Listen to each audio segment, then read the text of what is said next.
Welcome, ladies and gentlemen. As far as we are concerned, I want us to ask ourselves a simple question. Remember, this issue of flood, we should not blame that it is the Kenya Kwanza government that has brought this flood. It is just natural. But I have a problem with this Kenya Kwanza government, even if this flood is not brought by the Kenya Kwanza government. Remember, this is the same government was earlier on warned about the rains yenye ilikuwa inakuja. These individuals, led by William Ruto himself, they confused Kenyans. Secondly, there was resources ilikuwa set aside for this kind of disaster. As we speak, hizi pesa zilikulwa kitambo. Zile boats tulikuwa tunaambiwa wamejenga, wametengeneza, hatujui ziko wapi. Something that is worse, that I want us to listen to an inclusive memo of NTV. They are coming out to ask the CS of education what happened as they postponed the opening of schools all of a sudden. Saa saba usiku, all of a sudden. At the same time, parents, they are well prepared. Wanafunzi wengine already walishapelekwa mashule, walikuwa wanangoja tu officially kama ni boarding schools, walikuwa wameshapelekwa. Early in the morning, kuna wazazi hawana hii Twitter, hawana Facebook. Hii message inaingia abruptly. Already some parents washabeba wanafunzi na wabag kuwapeleka shule. They have paid school fees. Let us not speak about school fees, because hiyo inaweza serve purpose in that day, hao wanafunzi wataingia. But the question is, when the CS of education realized that this flooding was not going to enable students to report to school, what did he did? Walinyamaza. It means that Machogu is being controlled like a remote. He is not independent as per the Ministry of Education is so concerned. There's someone that is controlling this Ministry of Education. So for me, when I listen to an inclusive memo from NTV, I wanted you to listen, Kenyans. We have a very useless government I've ever seen. Because now, I'm not blaming that Kenya Kwanza ndio wameleta flood. This is a natural calamity. I don't blame on someone. Si William Ruto ameleta flood na mvua. Si Rigathi Gachagua. But how these people are managing these issues is seriously unwanted. I want you to listen to NTV.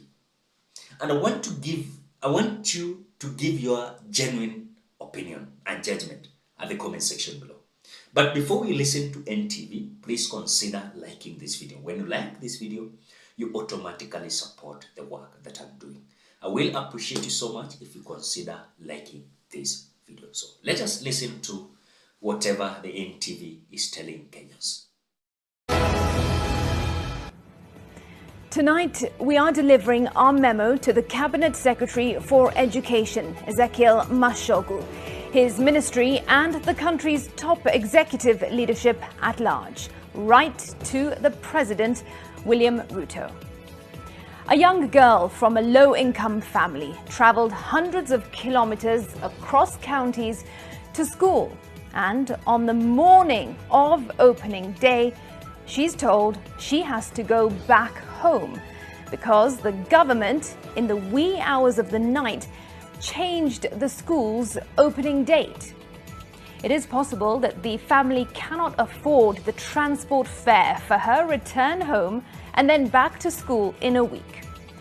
She is stranded and vulnerable. Her parents are stressed, gripped by anxiety and uncertainty. The minister cited the adverse effects of the rains as the reason for the decision. But what happened at midnight, Sunday into Monday, that necessitated the Education CS issuing a press release suspending the reopening of schools at 1 a.m.? Which parents wake up checking social media for a government announcement at that time? Wouldn't sending an SMS be more effective at a reasonable time and in advance to avoid great inconvenience? CS Mashogu sought to defend his Monday announcement by saying that he received information on the situation on the roads and schools from data collated on Saturday and Sunday. He has also insisted that the inconvenience is better than the tragedy his decision has averted. Well, the country has been ravaged by the extreme weather for weeks, and the Meteorological Department has issued warnings for months. There have been questions and concerns over whether schools should be reopened as scheduled or hold off until there is less risk. The Deputy President even asked the Principal Secretary in charge of basic education, Belio Kipsang, about this just days ago, and the PS said that the affected schools in the capital would be handled on a case-by-case basis. On this advice, amid some Kenyans' concerns, the DP declared that schools reopening would continue as planned.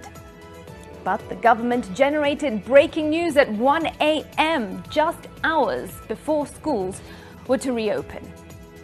Well, many Kenyans have termed the confusion generated by the Mashogu pronouncement as incompetence, pointing to a government whose top leadership is disconnected from the realities of the common man and wanting in its communication. Amid all the uproar, one thing is clear. The decision makers in government must stop treating the Meteorological Department as a cosmetic agency, one whose existence appears to be just about checking a box according to the law, as opposed to being a guiding light in everyday life and averting tragedy. From a presidential denial of El Nino to a 1 a.m. change of plan on D-Day. This multitude of young Kenyans and some of their teachers have to get back on the very roads that are being avoided and go home and wait for next week, assuming no extension of schools closure will be released on the wee hours of Monday. Intention is good, but implementation has great bearing on the success. According to the NTV inclusive, you can understand very well. There is a problem, and a big problem, in this Kenya Kwanza government. In terms of communication, those who are running these ministries and who is commanding up there. I remember Rigathi Gachagua coming in Mathare, saying that despite of this flood, they are ordering Machogu not to interfere with the opening date of schools. And so this was a go-ahead that students were going to open schools. You just imagine, since this flood started hitting Kenyans, Kenyans came out even requesting the government of the day to postpone the opening of schools. They never came out taking it serious until 1 a.m. Hiyo wazazi wamelala mapema ili wasindikize watoto wao mashule. Then abruptly, wazazi in fact, I'm telling you, mimi nilikuwa kwa hii barabara yote, niliona a lot of confusions.